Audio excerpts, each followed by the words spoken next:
Bien, estoy con la diputada Silvia Lopenato, que tiene mucho prestigio como legisladora trabajadora, silenciosa en el Congreso, pero también todos le hemos reconocido las cualidades de oradora que tiene en la Cámara cuando habla en el recinto. Así que muchas gracias por estar acá, Silvia. Muchas gracias, Joaquín. La primera pregunta que te quería hacer es si crees que esta ley, que mañana van a seguir ustedes tratando, ya artículo por artículo, porque esto hay que aclarar, ustedes aprobaron el viernes pasado, era en general la ley, ahora mañana empieza artículo 1, artículo 2. Así es. Ahora, ¿se va a aprobar eso? ¿Tal como está? Bueno, creo que todavía hay algunas conversaciones que está teniendo el oficialismo con algunos bloques, de los bloques obviamente que acompañamos la aprobación en general.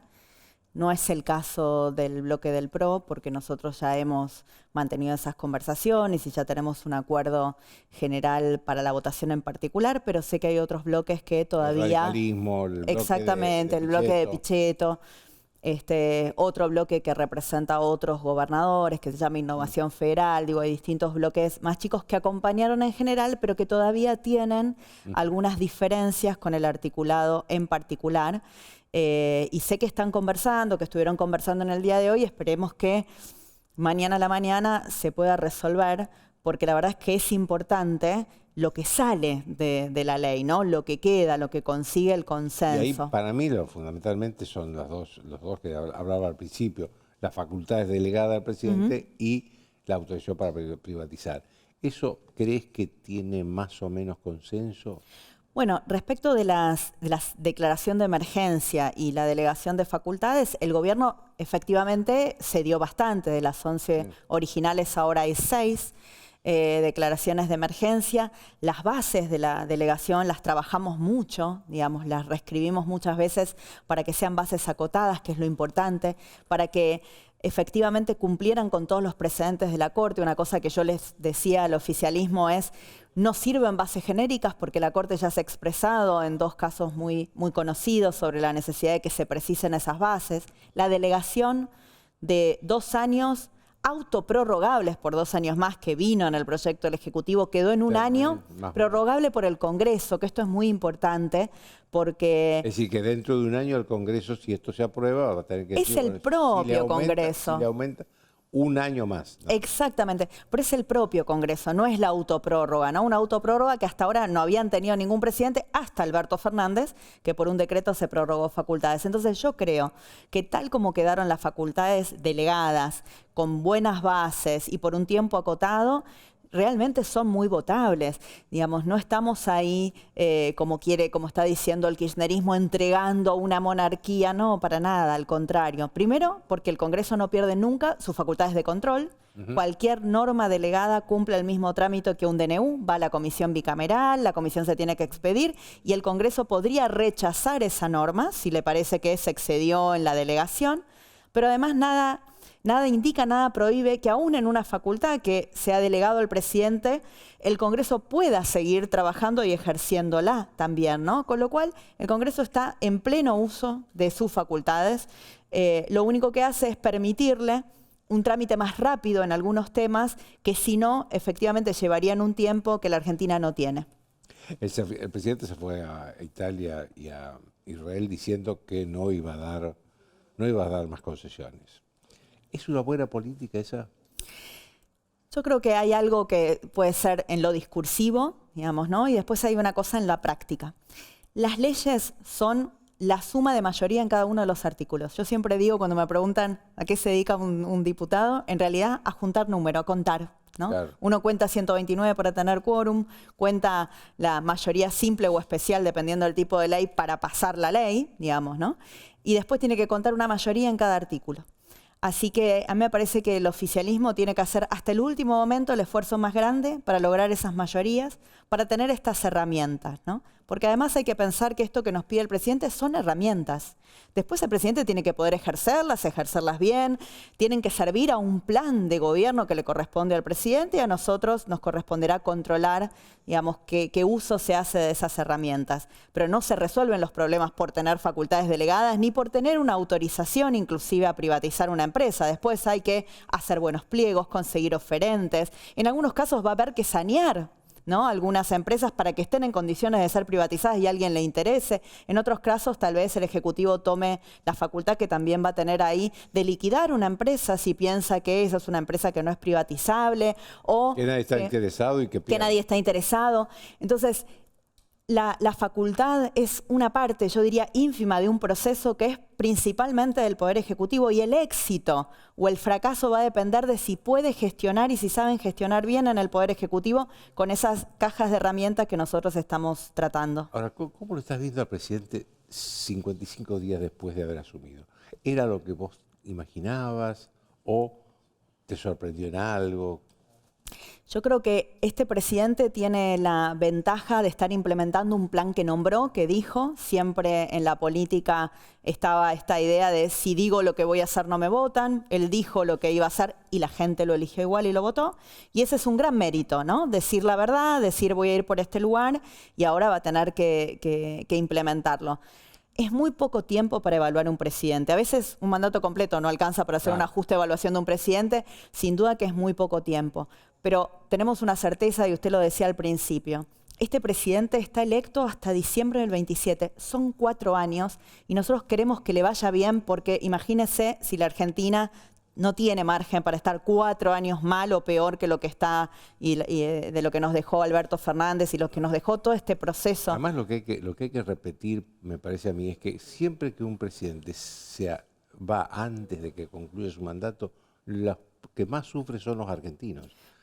No porque se va el presidente, sino porque se va como consecuencia de una crisis tan profunda que la sufre la sociedad.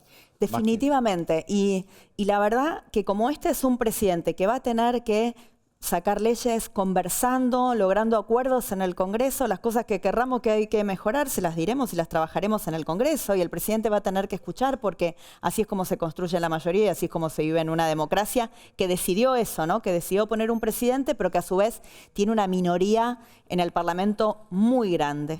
Y yo creo que lo que no hay que equivocarse, y ojalá que esto no suceda con este gobierno, es cuál fue el mensaje de las urnas.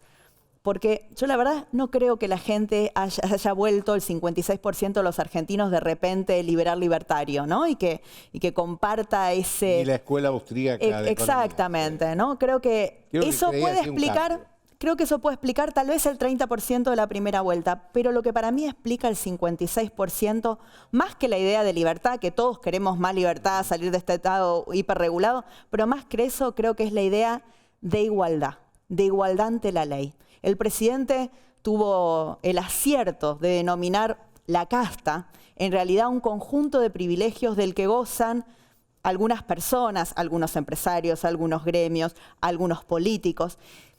Y la gente lo que pidió, el 56%, es terminar con eso. Queremos igualdad ante la ley. Queremos que, si yo corto una calle, seguramente vaya presa. Si la cortan otros, bueno, que alguien ponga orden, no que vayan presos, que se manifiesten, pero que no lo hagan contra el derecho de otro. Quieren que cuando por ejemplo, un empresario pyme, un comerciante deja de pagar un impuesto, viene la AFIP, ¿no?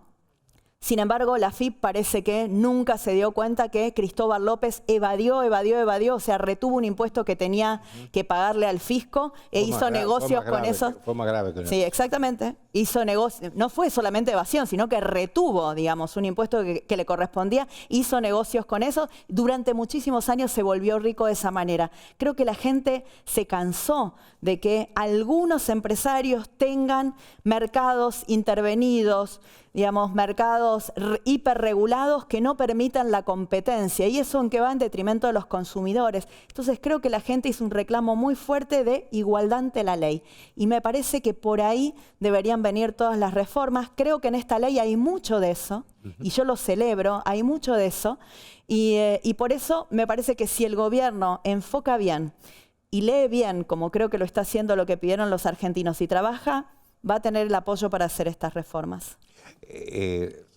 A ver, ¿cuáles son en este contexto los peores adversarios que tiene el gobierno? Bueno, yo creo que las corporaciones, sin duda, digamos, ¿no? Esta Argentina corporativa, esta maraña de privilegios sobre privilegios de todo tipo. Hace rato que el sindicalismo argentino no representa a la mayoría de los trabajadores en la Argentina. ¿Por qué? Porque la mayoría de los trabajadores están compuestas por los autónomos, los monotributistas que han crecido exponencialmente, digamos, ¿no? Y los trabajadores informales que también han crecido mucho. Entonces, los que se oponen a una reforma pro empleo, una reforma que resuelva el problema que tiene el empresario, que es la inseguridad respecto a cuánto le sale al final del día a ese trabajador, ¿no? Cuánto le va a salir si después tiene que afrontar un juicio laboral con todas las multas, las penalidades y todas las cosas que ya sabemos. Estos sindicalistas no están representando, primero, a la mayoría de los trabajadores. Por eso cada vez más trabajadores trabajan por fuera de esta ley de contrato de trabajo que ellos dicen que defienden. Y yo creo que la gente siente eso y ya no se siente representado. Y esto se ve en otras épocas, cuando había un paro general, como el que le hicieron a 40 días al presidente Milei. Usted sabe, no se movía ni una mosca. Y hoy la Argentina se sigue moviendo. ¿Saben por qué? Porque la mayoría de los trabajadores están en esa condición, ¿no? Porque hay paro de transporte, pero el trabajador informal que trabaja en un Uber sigue trabajando. Entonces, creo que esta es la Argentina que hay que empezar a ver y tenemos que dar las discusiones políticas sin atarnos a dogmas de una Argentina que ya no existe, reconociendo la Argentina real, la Argentina del trabajo informal, la Argentina que no crea empleo privado, la Argentina donde hablamos de educación pública y tenemos una educación pública de pésima calidad.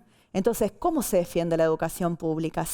¿La defienden los Baradel la veía con paros o tenemos que defender la educación pública poniendo la esencialidad de la educación, poniendo la evaluación docente como está metida en este proyecto de ley, poniendo la evaluación obligatoria de los alumnos para que sepamos si los chicos aprenden o no? Porque realmente el fracaso de la escuela es la evaluación donde el chico demuestra que no aprendió.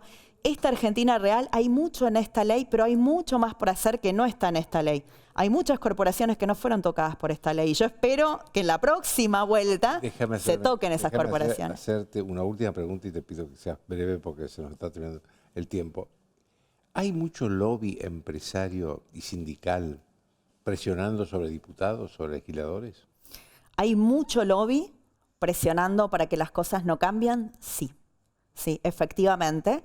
Es muy difícil desarmar esta Argentina corporativa que tiene tantas décadas. Por eso es muy importante, a veces no se puede hacer todo junto. Si hay cosas que requieren más discusión, hay que darle la discusión. Yo creo que todo lo que no entró en esta ley, ahora, en este momento, no hay que abandonarlo. Hay que volver en marzo, hay que volver en abril, hay que discutir. Hoy tenemos una sociedad que está dispuesta a escuchar y dispuesta a no comprarse cualquier relato. Muchísimas gracias, Silvia. Muchas gracias a vos.